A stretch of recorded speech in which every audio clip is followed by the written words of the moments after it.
Assalamualaikum warahmatullahi wabarakatuh. Selamat siang. Hari ini masih bersama saya, tutor bahasa Indonesia kalian, Amalia Safitri Hidayati.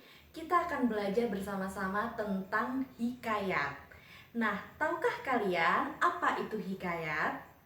Pasti sebagian besar dari kalian sudah pernah mendengar cerita hikayat, baik itu dari orang tua kalian di masa kecil, dari tayangan televisi, atau membaca dari sebuah buku. Nah, salah satu cerita hikayat yang terkenal adalah hikayat Abu Nawas. Pasti dari kalian ada yang pernah membacanya kan?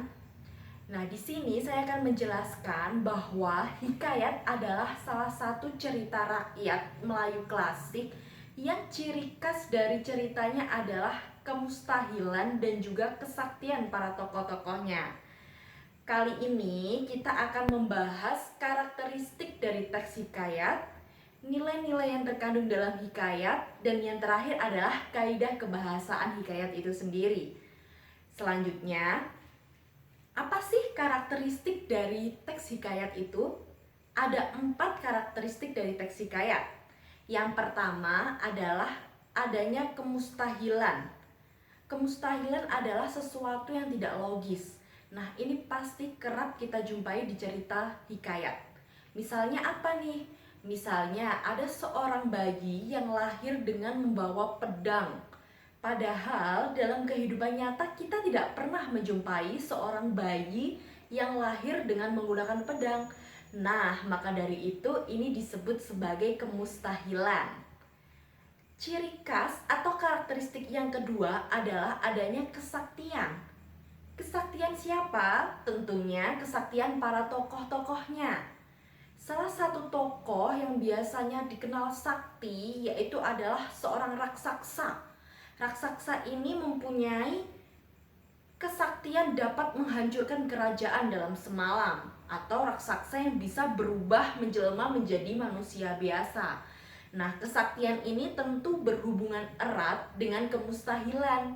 Karena yang kita tahu, raksasa-raksasa di dunia ini kita tidak pernah menjumpai ya adanya kesaktian seorang raksasa. Yang ketiga adalah cerita rakyat atau hikayat termasuk ke dalam cerita yang anonim. Maksudnya adalah anonim, tidak diketahui siapa awal mula pengarangnya.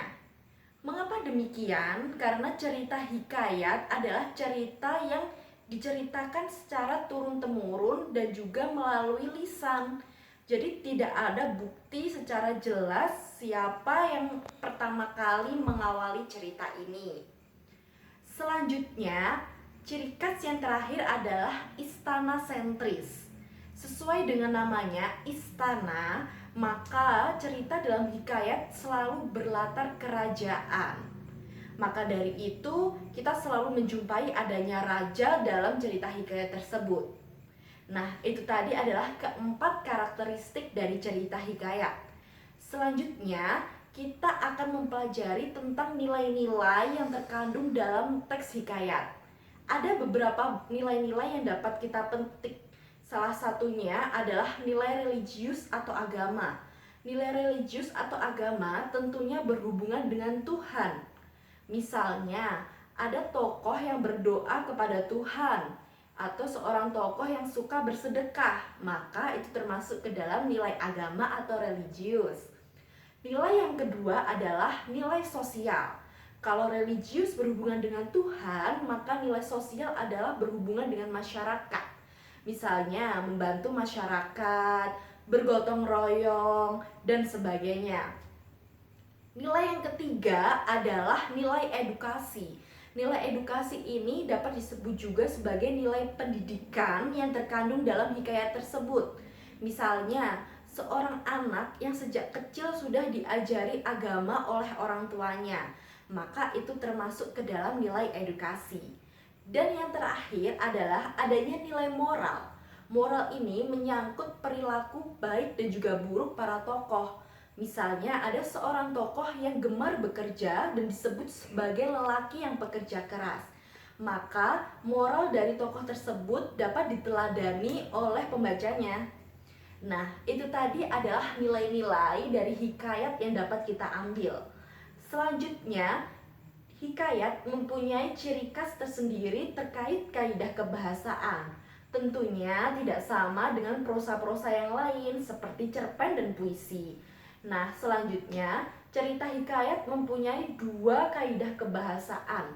Yang pertama adalah penggunaan majas, yang kedua adalah penggunaan konjungsi. Yang pertama, penggunaan majas. Penggunaan majas ini kerap kita jumpai dalam sebuah teks hikayat. Contohnya adalah majas simile. Majas simile ini ditandai dengan adanya kata-kata laksana, bagaikan, seperti, bak, dan lain-lain. Nah, itu tadi adalah salah satu ciri khas dari hikayat. Ciri khas kaidah kebahasaan yang kedua adalah penggunaan konjungsi. Karena hikayat atau cerita rakyat ini termasuk ke dalam teks narasi, di mana teks narasi ini berhubungan dengan kronologis atau urutan waktu suatu kejadian, tentunya mempunyai alur yang baik.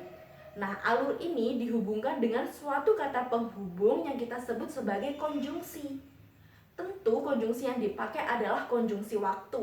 Contohnya sebelum, sesudah, pada suatu hari, ketika, dan lain-lain.